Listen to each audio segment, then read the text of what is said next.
Hello everyone. तो classical mechanics का आज है लेक्चर नंबर 15 और ये आखिरी सेशन होगा क्लासिकल मैकेनिक्स का। इसके बाद दूसरा सब्जेक्ट मैं स्टार्ट करूंगा और साथ में और भी सब्जेक्ट स्टार्ट करूंगा, मतलब दो सब्जेक्ट्स के जो प्रैक्टिस क्वेश्चंस है अब वो मैं इसके बाद स्टार्ट करूंगा। आई होप इसके पहले के जितने भी लेक्चर्स मैंने आपको प्रोवाइड कराए हैं प्रैक्टिस सेशन के, उसके जितने भी क्वेश्चंस हैं वो आपको अच्छे से समझ आ रहे होंगे और आप उनको कर भी रहे होंगे।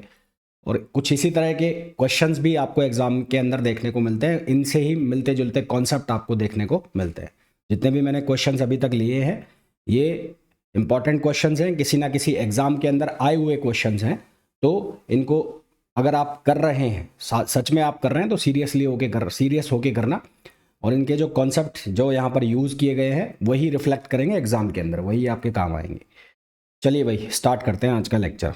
पहला जो क्वेश्चन है उसके अंदर बोला गया है the fix point of one dimensional harmonic oscillator obeying the dynamic equation X double dot plus omega square X equals to zero. तो ये एक एसएचएम की इक्वेशन लिखी हुई है। तो एसएचएम की इक्वेशन लिखी हुई है तो आप डायरेक्ट भी आंसर मार सकते हो, हालांकि क्योंकि वन डायमेंशनल हार्मोनिक ऑसिलेटर का जो पाथ है वो एलिप्टिकल होता है। तो अगर आपको ये चीज़ पता है तो आप इसका डायरेक्ट आंसर कर सकते हैं, ठीक है। क्योंकि ये एसएचएम की इक्वेशन बन रही है और ये वन डायमेंशनल हार्मोनिक ऑसिलेटर बन रहा है। और वन डायमेंशनल हार्मोनिक ऑसिलेटर जो होता है उसका पाथ एलिप्टिकल होता है। ये अगर आपको पता है तो बहुत अच्छी बात है, नहीं तो मैं इसको करके भी बता देता हूँ। अब ये जो इक्वेशन लिखी हुई है इसमें लिखा हुआ है X double dot plus omega square X equals to zero. तो यहाँ से एसएचएम की इक्वेशन है तो एक्स की वैल्यू अगर मैं लिखता हूँ ए साइन ओमेगा टी, एक्स की वैल्यू को मैं लिखता हूँ ए साइन ओमेगा टी और इसका डिफरेंशिएशन कर दूँ तो ये बनेगा velocity, D x upon D T करेंगे तो वेलोसिटी बन जाएगा। तो जब इसका डिफरेंशिएशन करेंगे तो ये बनेगा ए ओमेगा कॉस ओमेगा टी, क्योंकि साइन का क्या बनेगा कॉस और ओमेगा है तो वो बाहर आ जाएगा। तो ए ओमेगा कॉस ओमेगा टी, इसका जब हम डिफरेंशिएशन करेंगे तो ये बन जाएगा। अगर मैं वी स्क्वायर करता हूँ, क्या करता हूँ वी स्क्वायर, तो वी स्क्वायर करूँगा तो ये बनेगा हमारे पास ए स्क्वायर ओमेगा स्क्वायर और यहाँ से बन जाएगा हमारे पास cos square omega T. Cos square omega T जो है उसको हम लिख सकते हैं one minus sine square omega T, one minus sine square omega T ऐसा लिख सकते हैं। और x upon A, sine square omega T को हम क्या लिख सकते हैं x अपॉन ए में लिख सकते हैं, ठीक है। तो यहाँ से इसको हम चेंज करें तो ये बन जाएगा A square omega square one minus sine omega T की जगह x अपॉन ए और उसका स्क्वायर हो जाएगा तो ये हो जाएगा X square upon A square. फिर इसको फर्दर सिंप्लीफाई करोगे तो V square equals to A square से अंदर मल्टीप्लाई करा दो ओमेगा स्क्वायर ए स्क्वायर से, तो ओमेगा स्क्वायर बाहर रहने दो, ये हो जाएगा A square minus x square. ये इक्वेशन आप लोगों ने पहले भी पढ़ी हुई है और नहीं पढ़ी हुई है थोड़ा बहुत हल्का फुल्का ध्यान होगा तो अब आपको ध्यान आ गया होगा कि कैसे लिखा है मैंने।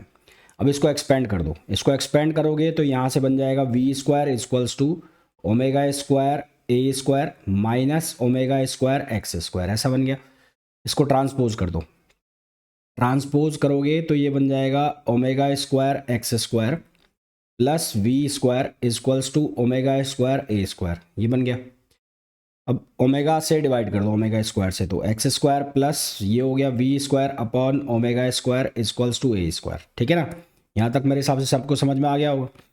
अब मैंने क्या किया, यहाँ पर इसको m से मल्टीप्लाई करा दिया, m से, एम वी स्क्वायर हो गया एम स्क्वायर से सॉरी, और यहाँ पर ये बन गया एम स्क्वायर ओमेगा स्क्वायर और ये हो गया ए स्क्वायर। तो एम वी का मतलब हो गया मोमेंटम p, है ना। तो ये क्या बन गया X square plus P square upon M square omega square equals to A square.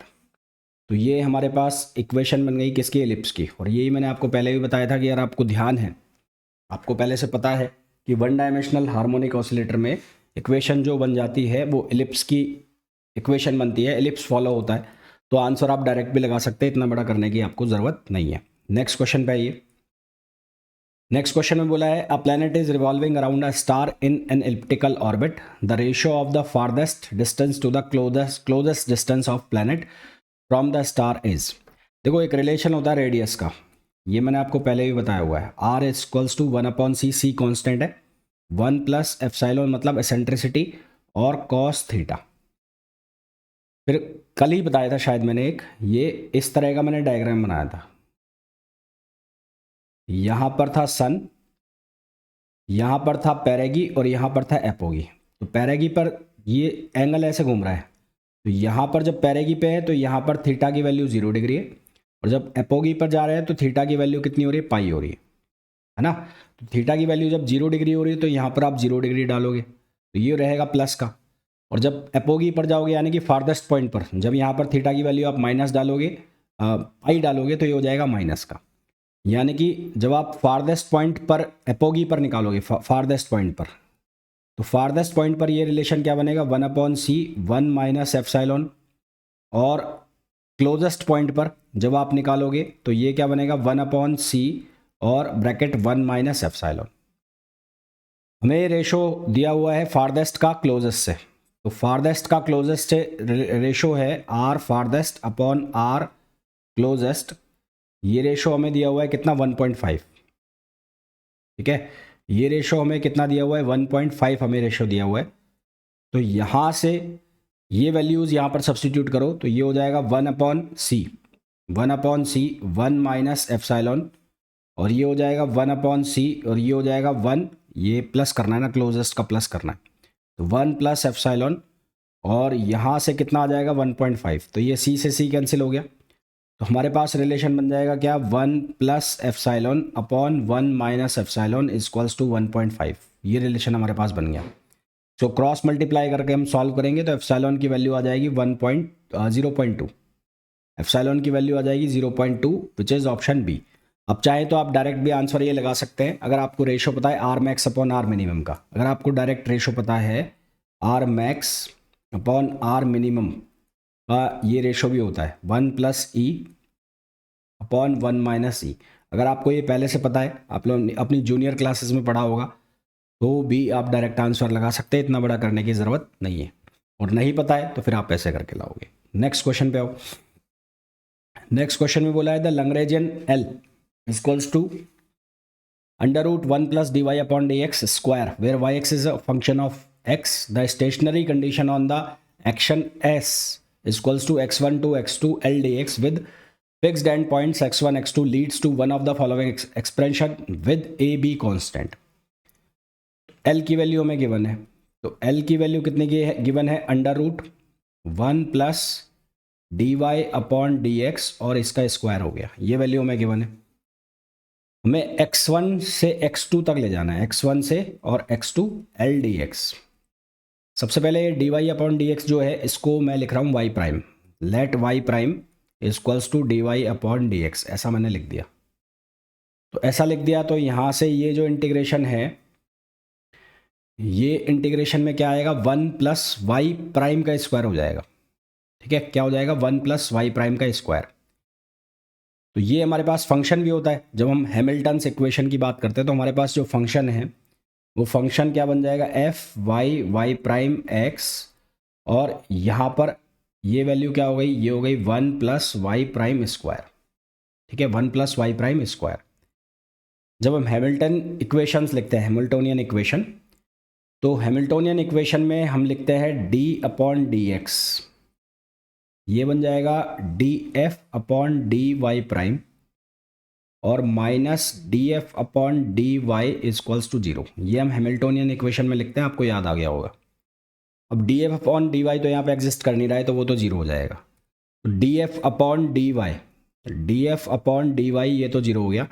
हमें निकालना है D F upon D Y prime, तो ये वैल्यू हम निकालेंगे तो ये बन जाएगा 1/2 1 प्लस वाई प्राइम स्क्वायर, और वाई प्राइम का जब आप करोगे तो वाई प्राइम स्क्वायर का करोगे तो ये बन जाएगा 2y प्राइम। तो ये बन गया यहाँ से हमारे पास वैल्यू। तो ये वैल्यू आ गई हमारे पास D F upon D Y prime की। अब डी अपॉन डी एक्स और D F upon D Y prime ये वैल्यू रखनी है हमें यहाँ पर। तो Y prime upon 1 plus Y prime square, और ये किसके इक्वल कर दिया, 0 के। तो इसका इंटीग्रेशन जब हम करेंगे तो ये बनेगा Y prime upon 1 plus Y prime square, और ये किसके बराबर हो गया, कांस्टेंट के बराबर हो गया। दोनों साइड स्क्वायर कर देंगे तो यहाँ बनेगा वाई प्राइम स्क्वायर, ये बन जाएगा 1 plus Y prime square equals to C square. Cross multiply कर देंगे तो Y prime square equals to C square, और ये बन गया सी स्क्वायर और वाई प्राइम स्क्वायर। ट्रांसपोज करेंगे, वाई प्राइम स्क्वायर कॉमन आ गया, ये हो गया 1 माइनस सी स्क्वायर, और ये हो गया सी स्क्वायर। तो y प्राइम इक्वल्स टू ये आ गया अंडर रूट सी स्क्वायर अपॉन 1 माइनस सी स्क्वायर। इसको अगेन कांस्टेंट मान लेंगे क्योंकि c पहले से ही कांस्टेंट है। तो यहाँ पर ये वापस से क्या आ गया, कांस्टेंट आ गया। कुछ भी नाम दे दो इसको, ए बी सी, जो तुम्हारी इच्छा हो वो नाम दे दो। तो इसको मैं नाम देता हूँ b, स्मॉल b। तो y prime equals to b। अब y प्राइम जो था वो किसके बराबर था, वो था D Y upon D X. तो D Y upon D X की वैल्यू कितनी हो गई b। अब इसका इंटीग्रेशन कर दो, इंटीग्रेशन कर दोगे तो ये बन जाएगा बी एक्स और प्लस इंटीग्रेशन कांस्टेंट सी। तो यहाँ से हमें इक्वेशन जो मिलेगी वो स्ट्रेट लाइन की इक्वेशन मिलेगी। तो बी एक्स प्लस सी, ए एक्स प्लस बी लिख दो, ए कांस्टेंट माना हुआ है यहाँ पर। तो उसके अकॉर्डिंगली आंसर जो आ जाएगा वो ए आ जाएगा। अब ये आप लोग जब थ्योरी पढ़ते हो तो शायद वहाँ पर भी आप ये पढ़ते हो ये चीज़ें, मुझे नहीं पता पढ़ी है नहीं पढ़ी है आप लोगों ने, पर पढ़ाई जाती हैं। और नहीं पढ़ी है तो इस तरह के क्वेश्चन आपको दिखे तो फिर वो ऐसे होते हैं। ठीक है, नेक्स्ट क्वेश्चन पे आ जाओ। नेक्स्ट क्वेश्चन बोला है particle of mass m is subjected to one dimensional potential V X equals to -1/2 X square के X square plus lambda by 4x power 4। Frequency of oscillation निकालना है तो d2v अपॉन dx2 हमें निकालना है। तो सबसे पहले हम dv अपॉन dx निकाल लेंगे। dv अपॉन dx निकालेंगे तो यहाँ से हमारे पास बनेगा -kx और प्लस 4 से 4 कटेगा तो ये बनेगा लेमडा एक्स क्यूब। और यहाँ से हम इसको 0 के इक्वल करेंगे। 0 के इक्वल क्यों करेंगे, क्योंकि हमें x की वैल्यू निकालनी है। तो यहाँ से हमारे पास जो पॉइंट्स आएंगे वो क्या आएंगे, x इक्वल्स टू 0 और एक आएगा x equals to plus minus under root के अपॉन लेमडा। ये दो पॉइंट हमारे पास आएंगे। अब हमें निकालना है d2v अपॉन dx2। तो d2v अपॉन dx2 जब हम निकालेंगे तो इसका डिफरेंशिएशन करना है, ये होगा -k और ये हो जाएगा +3 लेमडा और x square.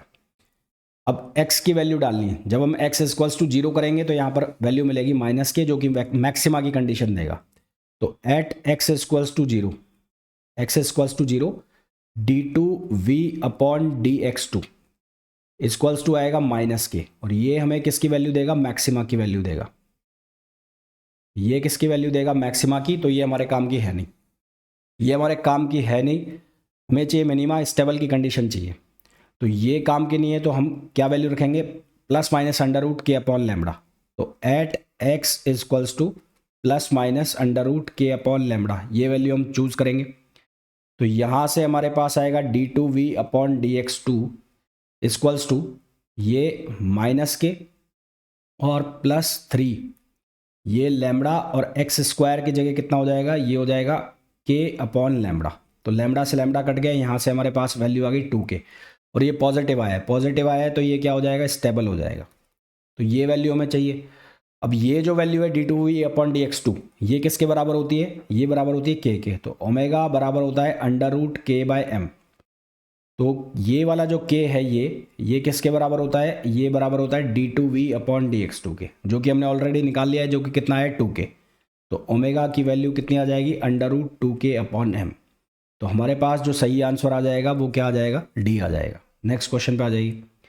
The elements of a moment of inertia tensor of a rigid body expressed as 3/3 matrix in the body fixed coordinate system as I0 0 0 0 2 I0 I0 0 I0 2 I0 where I0 greater than 0 the rigid body is. देखो यहाँ ये और ये equal है, I12 equals to आ रहा है I21। इसी तरह से यहाँ पर I13 equals to I31, I13 equals to I31 और यहाँ देखो I23 इक्वल्स टू I32। तो I23 इक्वल्स टू I32। तो ये अगर ऐसा हो रहा है तो ये कौन सी मैट्रिक्स हो गई, सिमेट्रिक मैट्रिक हो गई। ठीक है, कौन सी मैट्रिक हो गई, सिमेट्रिक। नेक्स्ट क्वेश्चन पे आओ। Which of the following gives valid upper and lower bounds on the angle theta between the angular momentum L and the angular velocity omega of a rigid body। तो इसके तो रट्टाफिकेशन वाला है, इसका answer क्या आ जाएगा, डी आ जाएगा, डी। नेक्स्ट क्वेश्चन पे आ जाओ। ये वही क्वेश्चन है, वन डायमेंशनल हार्मोनिक ऑसिलेटर के लिए जो टोटल एनर्जी होती है ई, total energy.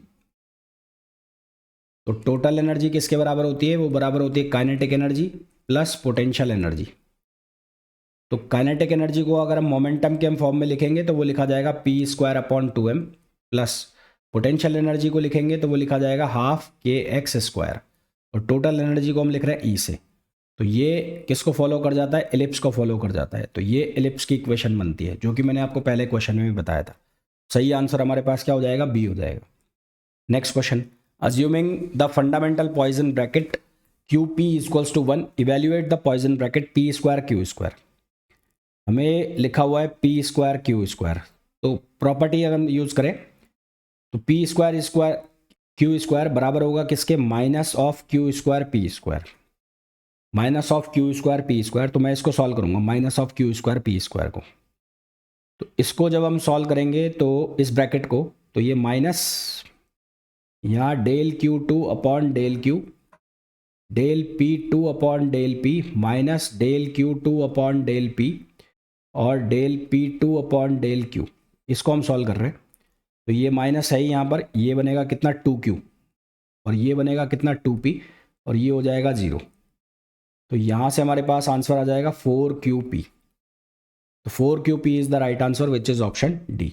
Next question, the transformation form QIPI and QIIP is canonical. इसके लिए मैंने आपको जब कैनोनिकल बताया था तो आपको मैंने कंडीशन बताई थी दो, एक तो QP इक्वल्स टू 1 और एक बताया था PDQ माइनस PDQ। कैनोनिकल की कंडीशन बताई थी दो, तो उसमें से दूसरी कंडीशन ये पूछी है, तो इसका आंसर आ जाएगा बी।